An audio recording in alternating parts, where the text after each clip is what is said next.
Hi viewers, இங்கே பாருங்களேன். இப்போ தோட்டத்து சமையல் தாங்க பார்ட் 2 பண்ண போகிறேன்.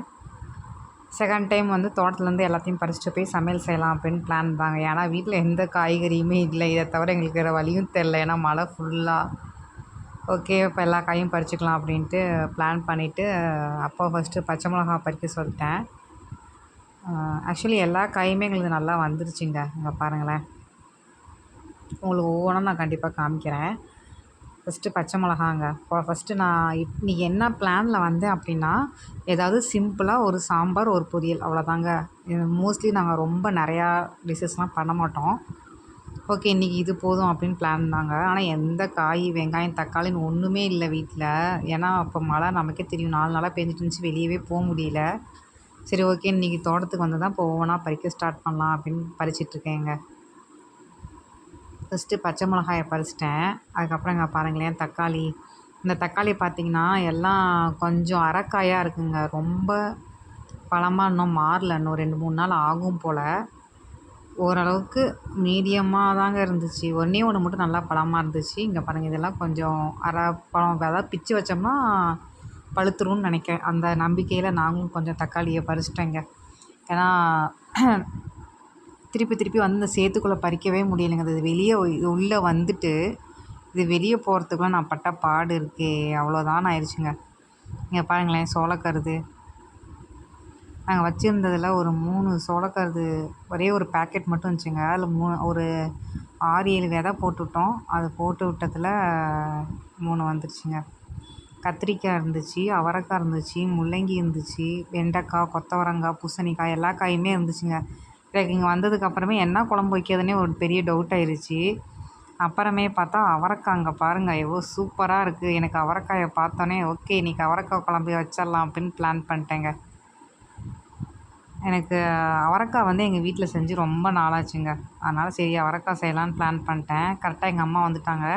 இங்கே பாருங்களேன், வெள்ளரிக்காய் செடிங்க. இது மண்ணில் கொடி வந்து மண்ணுலேயே விட்டுட்டோம். அது பாட்டு தப்பி வந்துருச்சா என்னன்னு தெரில. பார்த்தா அது மண்ணுலேயே இருக்கிறனால அந்த வெள்ளரிக்காய் வந்து கொஞ்சம் கெட்டு போன மாதிரி, ஒரு மாதிரி இதான மாதிரி இருக்குதுங்க. ஏற்கனவே ஒன்று பறித்தாங்க, அதுவும் சின்னதுலேயே இதாகிடுச்சு. இதுவும் பாருங்களேன் இந்த மாதிரி ஆயிடுச்சு. நம்ம வந்து கொடி போட்டு போடணும் போல். கொடி போடாமல் தரையில் போச்சுன்னா இந்த மாதிரி ஆயிரும் போல். சரின்னு நாங்களும் விட்டுட்டோங்க. அது பார்க்கவே கொஞ்சம் வியர்டாக இருந்தனால ஓகே, வேறு ஏதாவது வருதான்னு பார்த்துக்கலாம் அப்படின்ட்டு விட்டுட்டோம். கடைசியாக எங்கள் அம்மா வந்துட்டு சரி நான் அடுத்த காயை பறிக்க ஆரம்பிச்சிட்டாங்க. வெண்டைக்காய் பறிக்க ஆரம்பிச்சிட்டாங்க. ஃபஸ்ட்டு எப்போயுமே வெண்டைக்காயிலேருந்து தான் ஸ்டார்ட் பண்ணுவாங்க. அதே மாதிரி இந்த தடவையும் வெண்டைக்காயிலேருந்து ஸ்டார்ட் பண்ணிட்டாங்க. பட் நான் கேட்டது பார்த்திங்கன்னா அவரைக்காய் தான். எங்கள் அம்மாவை கேட்டேன் பறித்து கொடுக்க சொல்லி. ஆனால் இப்போ தொட்டுக்கிறதுக்கு ஏதாவது வேணுமே, ஏதாவது சாம்பார்னால் அப்பளம் ஏதாவது வறுத்து சாப்பிட்லாமான்னு பிளான் பண்ணோம். அப்புறமே தான் இவ்வளோ காய் இருக்கே எதுக்கு அதுன்ட்டு கடைசியாக வெண்டைக்காய் பொரியல் பண்ணிடலான்னு பிளான் பண்ணிட்டேங்க. அவ்வளோதான். இன்றைக்கி சிம்பிளாக அவரைக்காய் குழம்பு, வெண்டைக்காய் பொரியல் இவ்வளோதாங்க. ஆனால் காய், கீரை எல்லாமே இருக்குதுங்க. என்னால் அவ்வளோலாம் வகை வகையாக செஞ்சோம்னா எல்லாம் வீணாக போயிடுங்க. ஒரு டைம் ஒரு நேரத்துக்கு மட்டும் கரெக்டாக வச்சுட்டோன்னா நைட்டுக்கு வந்து டிஃபனுக்கு ஆகிற மாதிரி எதுவும் பண்ணிக்கலாம். பருப்பு சாம்பார் வச்சிட்டோம்னா தோசை வச்சு சாப்பிட்டுக்கலாம். அந்த மாதிரி தாங்க. இங்கே பாருங்களேன், எங்கள் அம்மா எப்படி அவரைக்காயை பறிக்க ஸ்டார்ட் பண்ணிட்டாங்கன்னு. இது வந்து கோழி அவரைங்க. இது கோழி அவரை. ஃபஸ்ட்டு பறித்தது வந்து பட்டை அவரை. 2 அவரைவே இருக்குது. நாங்கள் என்ன பண்ணிட்டோன்னா, இது வந்து செடியாக வாங்கி போட ஆரம்பிச்சிட்டோங்க. ஏன்னா கொடி வந்து எங்களால் மெயின்டைன் பண்ண முடியல, பறிக்க கொஞ்சம் கஷ்டமாக இருக்குது. அதனால் சரி ஓகே, நம்ம செடி அவரையாக போட்டால் நமக்கு கொஞ்சம் ஈஸியாக இருக்கும் அப்படின்ட்டு இங்கே பாருங்கள், செடி அவரையாக போட்டோம். செடி அவரையாக போட்டு தாங்க இந்த அவரைக்காயை பறிக்க ஸ்டார்ட் பண்ணோம். இப்போ நல்லாயிருக்கு. இதுலேயே வந்து பட்டை அவரை. இங்கே பாருங்கள், இது பட்டை அவரை. பட்டை அவரைக்கு வந்து பார்த்திங்கன்னா பூ பார்த்திங்களா வெள்ளை கலரில் இருக்குது. ஆனால் கோழி அவரைக்கு வந்து தாங்க அந்த பர்பிள் கலர் மாதிரி இருக்குது. பட்டை அவரையும் இதுவும் டிஃப்ரென்ஸ் பாருங்கள். இப்படி தான் கண்டுபிடிச்சோம். இதுக்கு பக்கத்தில் பீன்ஸும் செடி போட்டோங்க, ஆனால் அது வரல. இது பார்த்திங்கன்னா முள்ளங்கிங்க. இங்கே பாருங்களேன், முள்ளங்கியும் மண்ணுக்குள்ளே வந்துருச்சு. எனக்கு என்ன குழம்பு செய்கிறதுனே ரொம்ப கன்ஃபியூஸ் ஆயிடுச்சு. முள்ளங்கி செய்யலாமா, அவரைக்காய் எங்கள் அம்மா வேறு மாற்றி மாற்றி சொல்லிகிட்டே இருந்தாங்களா. சரி ஓகே, என்ன குழம்பு செய்கிறதுனே ஒன்றும் தெரிலங்க. சரி ஓகே, நான் என்னோடய இதுலேருந்து ஸ்டாண்ட்லேருந்து மாறவே இல்லை. அவரைக்காய் குழம்பு அப்படி தான் இருந்தேன். கடைசியாக எங்கள் அம்மா அவரைக்காய் பறித்து கொடுத்துட்டாங்க. இங்கே பாருங்களேன், கொல்லிமலை பக்கத்தில் தோட்டம் இருக்கனால எப்படி இருக்குது பாருங்கள். ஃபஸ்ட்டு எங்களுக்கு இங்கே வந்து ஃபஸ்ட்டு இந்த ஃபார்ம் ஹவுஸ் தாங்க ஃபஸ்ட்டு கட்டினோம். ஏன்னா இங்கே வந்து தங்குறதுக்கே இடம் இல்லாமல் இருந்துச்சு. சரி ஓகேன்ட்டு ஃபஸ்ட்டு அந்த வீடு தான் கட்டினோம். கட்டிட்டு அப்புறம் எங்கள் அப்பா வந்து மிலிட்ரியில் இருந்தாங்க. ரிட்டயர்மெண்ட் ஆகவும் அவரால் கம்முனே வீட்டில் இருக்க முடியல. ஏதாவது ஒரு வேலை செய்யணும்னு சொல்லிகிட்டே இருந்தார். சரி ஓகே தோட்டத்தில் போய் ஆரம்பிச்சிடலாம் அப்படின்னு இங்கே ஒரு வீடு கட்டி இங்கே நாங்கள் செட்டில் ஆகிட்டோங்க. இது எப்படின்னா எங்கள் ஊருக்குள்ளேயே தான் இருக்குது. உங்களுக்கே தெரியும் சுற்றி வீடு இருக்குது பாருங்களேன். ஊருக்குள்ளேயே இருக்குதுங்க வீடு. இங்கே பாருங்களேன், நான் வாங்கி விட்ட ஆடெல்லாம் பாருங்கள், நல்லா ஜாலியாக இருக்குதுங்க.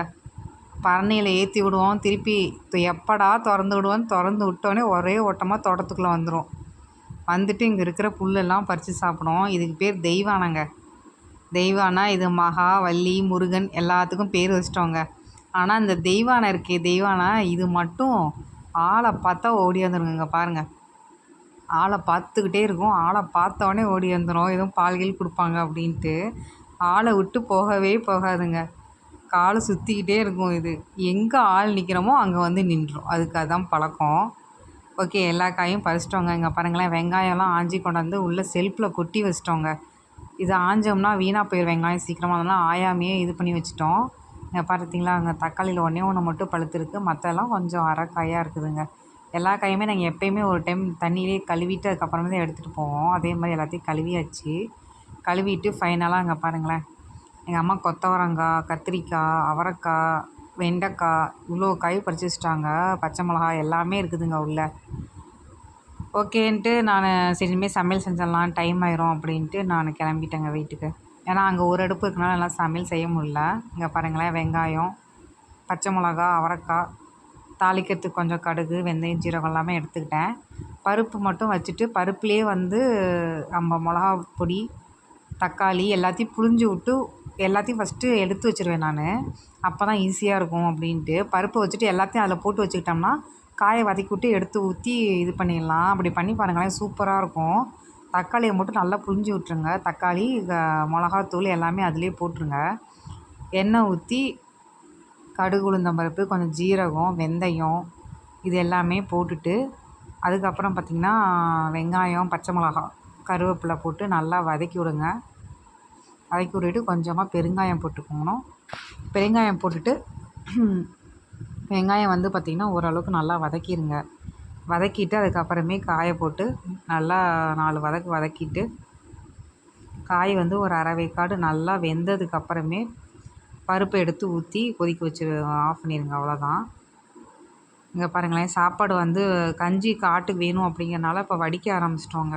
இது வடிக்கிற சட்டி தான் அது. எனக்கு தான் வடிக்க தெரியாது, அதனால் இதில் அப்படியே எடுத்து ஊற்றிடுவேன். ஊற்றிட்டேன்னா அப்படியே ஃபுல்லாக வடிஞ்சு இதாயிரும். வெண்டைக்காய் அரிஞ்சு வச்சுக்கிட்டேங்க. வெண்டைக்காய் அரிஞ்சு வச்சு இங்கே பாருங்களேன், சும்மா வெண்டைக்காய், மிளகாத்தூள், மஞ்சள், உப்பு இது மட்டும் போட்டாலே போதுங்க, சூப்பராக இருக்கும் வெண்டைக்காய். இங்கே பாருங்களேன், இதை நல்லா வதக்கி ரெடி பண்ணி வச்சுக்கலாம். அப்புறம் சாம்பார் வந்து ஃபைனலாக ரெடி ஆயிடுச்சுங்க.